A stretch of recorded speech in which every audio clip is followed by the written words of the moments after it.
Bien, señores, estamos de regreso con Matinal. Gracias por seguir con nosotros. Recibimos al doctor Gautreaux, que viene con esta cita que todos los dominicanos esperan y que en esta ocasión pues tenemos una agenda llena con más de un tema. Bienvenido, doctor. Un placer tenerle con nosotros.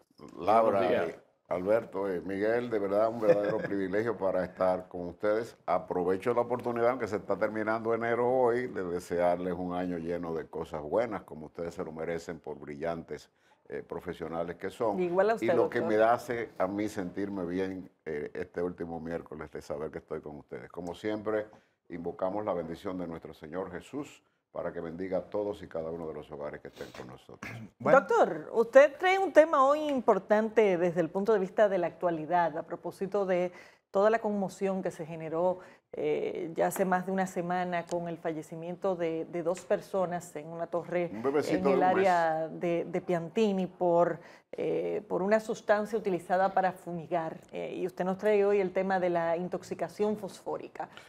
Intoxicaciones químicas, los químicos se dividen en órganos fosforados y órganos clorinados. ¿Por qué traemos este tema? Y es importante que la teleaudiencia lo conozca. Durante una parte de nuestra trayectoria, antes de nuestra participación política, yo creo que el pueblo dominicano no sabe que hace unos años, bastantes, manufacturaban los productos en República Dominicana. Había almacenes de producción en el país. Tenía Shell, tenía la Bayer y tenía Ferquido. Quiere decir que los productos, órganos fosforados y órganos clorinados, se hacían en el país. Con el tiempo los órganos clorinados, fíjate que casi no se habla de órganos clorinados, pero yo les voy a traer algo que tú, que eres muy joven, quizás no te acuerdes, pero Miguel... Caminero. Miguel también es jovencito. No, Miguel es muy joven. Alberto pero y yo sí nos acordamos del famoso DDT, que era como una bomba que se echaba. Ese es un órgano fosforado. Entonces, durante una etapa importante de nuestra trayectoria, nosotros fuimos director médico de la Bayer, que manufacturaba productos. Había un almacén para manufacturar los productos de la Shell, y hay uno que todavía está vigente, que es de Ferquido, que se llama Coferca, que está en Jaina, pero esta no hace tóxicos. La mayoría de los productos, órganos fosforados, ahora se hacen en Centroamérica. En aquella época, República Dominicana producía los productos y exportaba hacia Centroamérica y el Caribe. Ahora, del Salvador y Guatemala recibimos los productos. La gran mayoría de los órganos fosforados se producen y van directamente al sector agrícola. Entonces, dada nuestra experiencia, con el transcurrir del tiempo, escribimos un libro, un manual que se llama Manual de Intoxicaciones por Productos Químicos, y teníamos entre las tres industrias 150 empleados que debíamos ver obligatoriamente todos los meses. Enseñamos a que tuvieran que trabajar con overol, con botas, con guantes, mascarilla y cachucha, o sea, capota para protegerse totalmente. Y era muy importante que tuviéramos presente y pendiente que había que chequearlos quincenalmente. Los enseñamos a que para comer tenían que darse un baño de 15 minutos.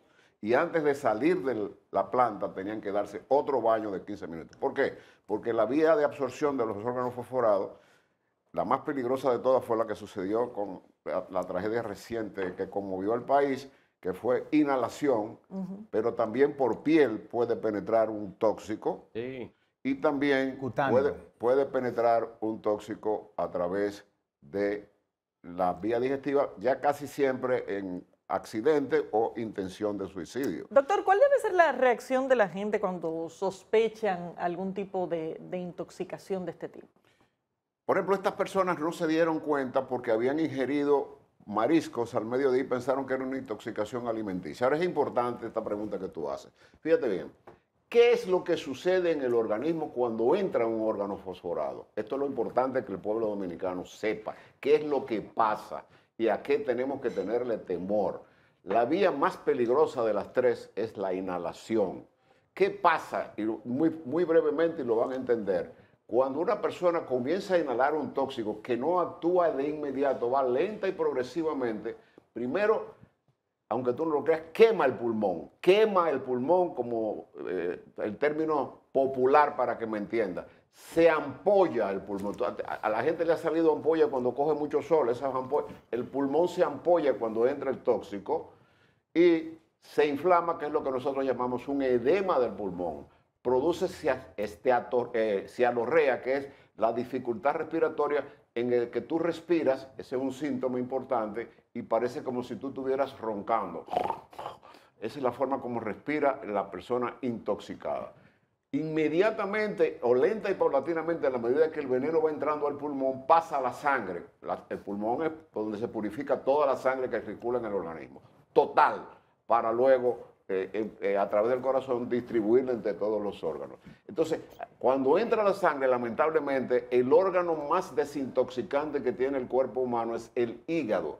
En el hígado se sintetiza la bilirrubina, se sintetiza el colesterol, los tóxicos que en el caso de ustedes las mujeres, el PMS, que es el periodo premenstrual, utilizan mucho AINES, antiinflamatorios no esteroides, se sintetizan en el hígado. Si tu hígado está sano, no hay problema, pero si tu hígado está enfermo, pierde la capacidad de sintetizar y desintoxicar. En el hígado produce fallo hepático y el paciente se va a poner amarillo, que es lo que nosotros conocemos como ictericia.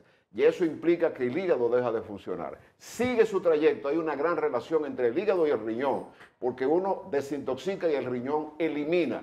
A través de la orina es que nosotros eliminamos las toxinas cuando orinamos y por eso se necesita, filtra las toxinas del organismo y eso es lo que sale en la orina cada vez que nosotros vamos a orinar. Entonces, mete el paciente en insuficiencia renal aguda que incluso necesita diálisis. Mientras tanto, el pulmón sigue dejando de funcionar y el paciente hay que ponerle, si sigue progresando la intoxicación, intubación. O sea, hay que llevarlo a cuidado intensivo e intubarlo. Para intubar a un paciente hay que dormirlo y someterlo a un coma inducido.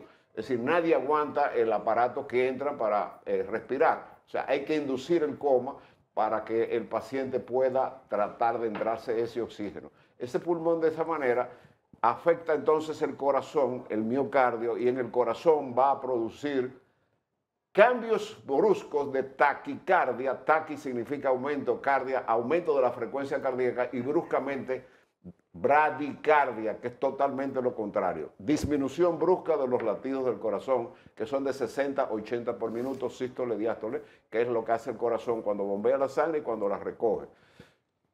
Miosis, las pupilas se van a ver pequeñitas, afecta al cerebro al nivel que desde el punto de vista científico, aquí voy a tratar de hacer el resumen de que nos entiendan. El organismo tiene una enzima que se llama colinesterasa, acetilcolinesterasa, y tiene un receptor que se llama acetilcolina. La función de la colinesterasa, que es el guardia del organismo, para que me entiendan, el que cuida al organismo de que la acetilcolina, que es la que responde al ser un neurotransmisor, que tú te estés rascando el brazo, que yo esté levantando las manos, que yo esté hablando, esa hace la acetilcolina. La colinesterasa lo detiene y lo mantiene en niveles normales. Como el tóxico organofosforado ataca a la colinesterasa se tumba. Y la acetilcolina es la responsable de todo lo que yo acabo de explicar. Esa acetilcolina con una colinesterasa baja, o sea, los guardias se rindieron, entonces ella actúa con todas y cada una, para que me entiendan la forma de que la colinesterasa es como el protector del organismo desde el punto de vista de la motilidad de una enzima tan importante, de un neurotransmisor tan importante como es la acetilcolina, y la dispara a niveles exorbitantes. Una vez que nosotros tenemos este paciente, y desgraciadamente cosas como las que sucedieron, como dijo Laura en la introducción del programa, la muerte de una bebecita de 2 meses o de 1 mes y una mamá, ellos fueron a una clínica donde se les dijo, aparentemente ellos que han comido, se trataron como una intoxicación alimentaria. ¿Qué hace una intoxicación alimentaria? Se hidratación, porque la paciente vomita, ellos estaban vomitando, le da diarrea, eso produce diarrea, y fue tratada, hidratada y mejoraron. A las 2 horas del cuadro ya estar controlado, la mamá le dijo a la familia, todos estamos bien, vamos a volver a la casa a reposar.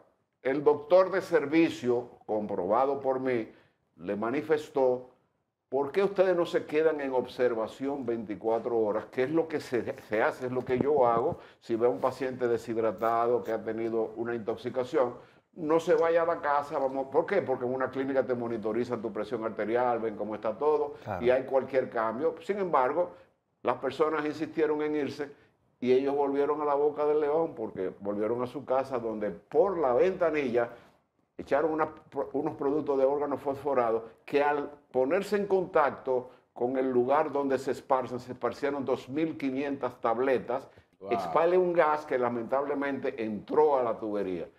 Y ese órgano fosforado, fuera de cámara Alberto me dijo que no aguantó el tiner de un estudio que está a 2 metros de aquí, o sea que se tuvo que salir. Si eso hubiera tenido olor, ellos toman precaución. Arriba de mi casa había un señor que para espantar las palomas en Naco echaba una cuestión que bajaba por mi aire y a mí me molestó. Yo di la voz de alarma, apartamento por apartamento, hasta que el señor comprendió que me estaba llegando, que yo me salía de la habitación del olor. Lamentablemente, ese órgano fosforado que atacó a esta persona, que es de los más tóxicos que existe, que era para Comegen, no tenía olor. Porque cuando hay olor tú no lo aguantas, tú te sales de la habitación y te vas.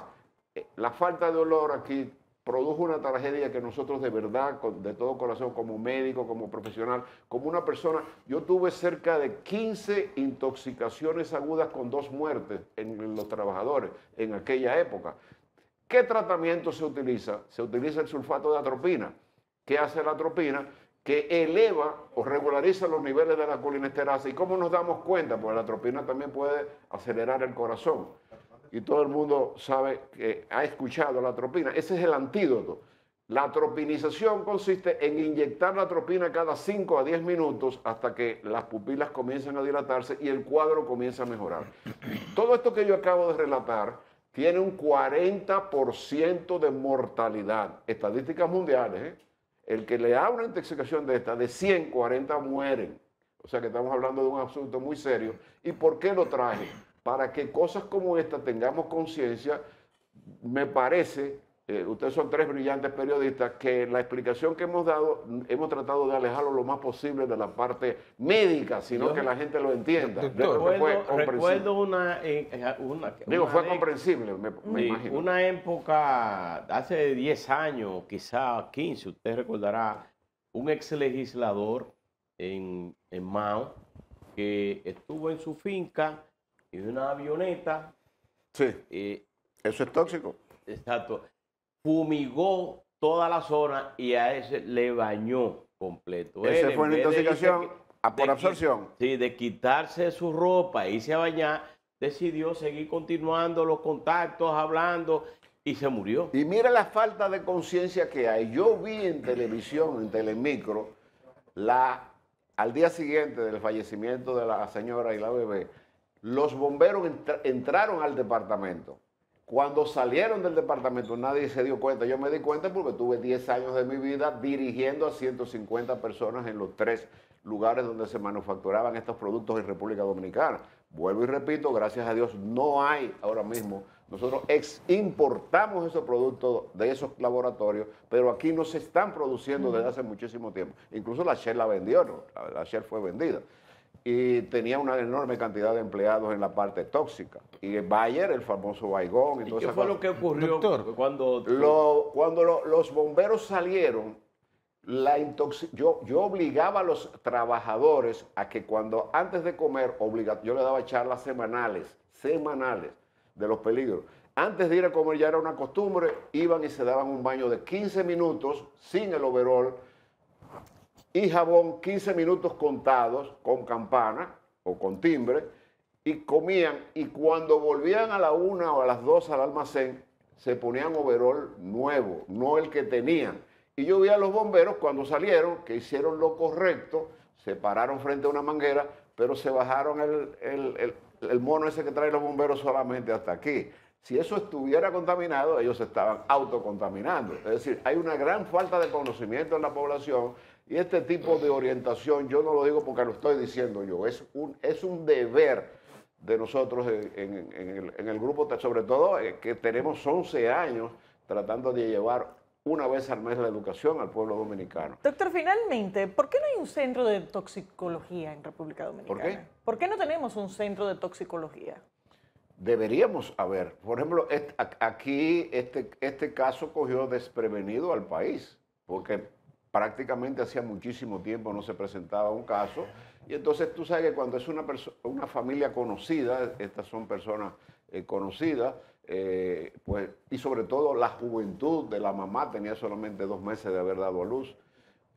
Otra pregunta que hacen, ¿y por qué ella murió? Y gracias a Dios vi la foto, el marido, ellos se lo llevaron, el niño está en el Children's Hospital y el otro está en el Baptist Hospital de Miami. Se ve una foto ya él con su bebecito en la mano que superó la etapa, ya está totalmente fuera de peligro para la gloria de Dios. Y entonces esto es muy importante. Sé que tenemos el tiempo en contra, pero finalmente yo quiero abarcar lo más que pueda, y ustedes me ayudarán en las preguntas que se les ocurra.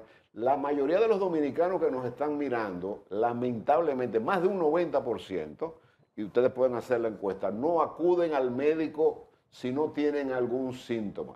La parte más importante de la medicina del siglo XXI no es ir a curarte, es prevenir. Prevención. Lamentablemente, el dominicano va, si se siente un bulto en la barriga, como le dicen, en el abdomen, si va al baño y ve que hay sangre, coge corriendo para el médico, si siente taquicardia o le da un dolor en el pecho, que a lo mejor es una neuritis, va a un cardiólogo, pero voluntariamente ninguna persona en nuestro país, o la gran mayoría, acude al médico preventivamente. Y como estamos ya en el último día del primer mes del año, esta es una buena época. ¿Y qué se hace o qué objetivo tiene? Desde que usted cumple 20 años hasta la edad mayor, el adulto mayor, se deben chequear por lo menos una vez al año. ¿Y qué se deben chequear? Se debe chequear con un médico de su confianza, con un médico general, con un médico internista, con un cardiólogo.